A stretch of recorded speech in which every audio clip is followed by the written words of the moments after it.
guess, yeah, there were questions in my mind, as in the minds of many of my friends, about, why why is it so bad?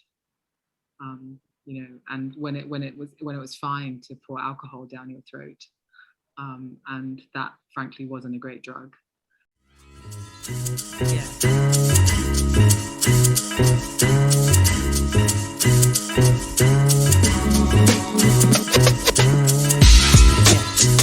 The promenade, the people walking, the people talking, facade, what do you want?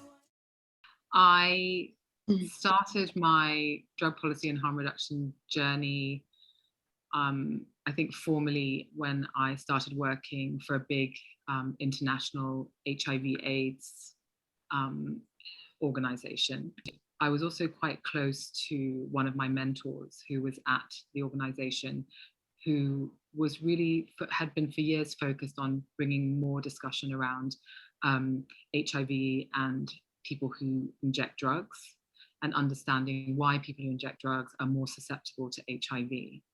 And really, when you start to unpack that, you really arrive at the stigma, the discrimination, the criminalization that people who inject drugs face, and their lack of access to basic harm reduction services all over the world, like needle and syringe programs or opiate substitution therapy, such as methadone, for example. And in many countries, these basic harm reduction interventions are restricted.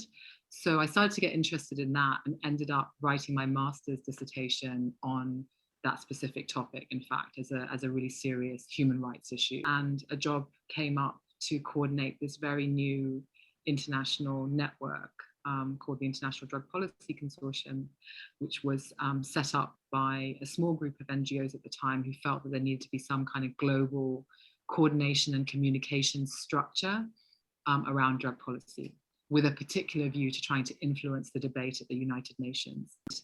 When I joined IDPC, there was around 30 member organizations, and today there are around 190. And yeah, we sort of come together to advocate for human rights and social justice in drug policy. And it's really this idea of kind of, the sense of a movement that's driving towards the same agenda, building solidarity. I'd often wondered, obviously, about drug control, having used drugs recreationally myself as well, and not really, I think when I was your age, even there was even less information available for young people around drug use, and how to use drugs safely, given the harm that's caused by an illegal market anyway, where you really don't know what you're buying and the quality of it. And the risk of always, perhaps coming into contact with law enforcement, and how scary that might be. But I guess, there were questions in my mind, as in the minds of many of my friends, about, why is it so bad? And when it was fine to pour alcohol down your throat, and that frankly wasn't a great drug. IDPC's work at the UN is, I think, really twofold. The first part is, to galvanize civil society and bring our voices to bear. And then the second part is to really influence the direction and the content of the international policy debate. But I feel like you can only really, influence the direction of the international policy debate by bringing civil society and community voices to the discussion, and make sure that they're heard. And obviously our key focus over the years has really been to push a very strong health and human rights agenda. Some people might ask, why focus on the UN? And I think it's important to say that the international drug control is governed by 3 UN treaties, that there's almost universal adherence from UN member states. There's what Canada did, what Uruguay did, what Mexico is doing, what other countries are considering, Luxembourg. I mean, there are many countries that are looking at allowing adult use of cannabis. That is outside of the scope of the current treaty framework. They are in breach of international law when it comes to drug control.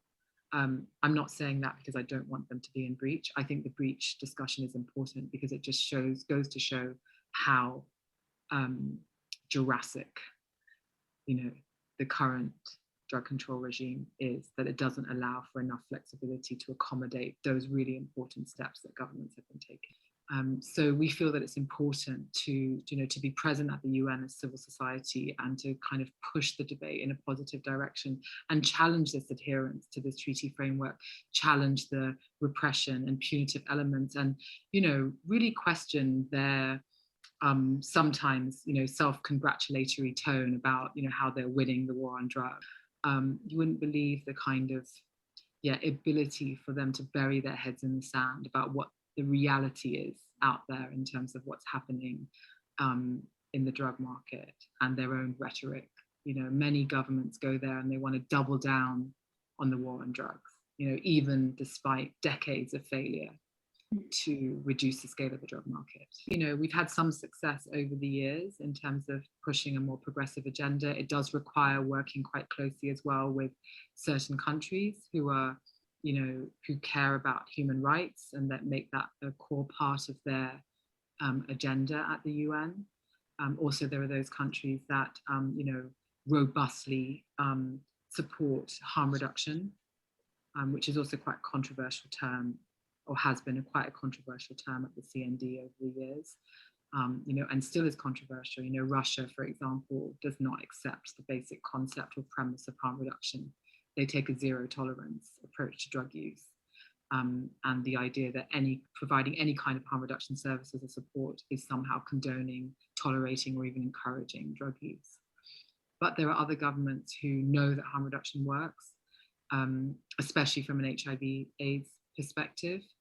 But they also see it as, ensuring the basic right to health of people who use drugs by ensuring they have access to the services that they need. So they've been willing to fight it out. And I think there's a positive trend towards reform. And, obviously we can talk about cannabis and what's been happening, around the world in terms of many governments moving towards, firstly, medical cannabis programs and allowing cannabis for medicinal use, but also increasingly allowing cannabis for what we call adult use, which is basically recreational use. The idea that people who use drugs should not be criminalized for their drug use or possessing drugs for their personal use, that's an idea that has been gaining acceptance, and a lot of advocacy has gone on to push that.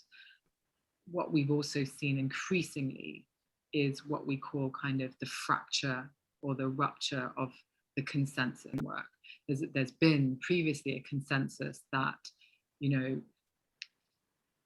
deter people from getting involved in drugs and in the drug market, punishment, strict, harsh law enforcement would have a deterrence effect. Starting to see, increasingly that consensus no longer exists. Many governments are moving in a progressive direction, but also, yes, you're right, some governments have become more repressive, or they've dug their heels in, or they've doubled down. So I think, those of us who work in drug policy reform, we have to look towards the positive trends, right? And we have to leverage those. And otherwise you wouldn't do this work.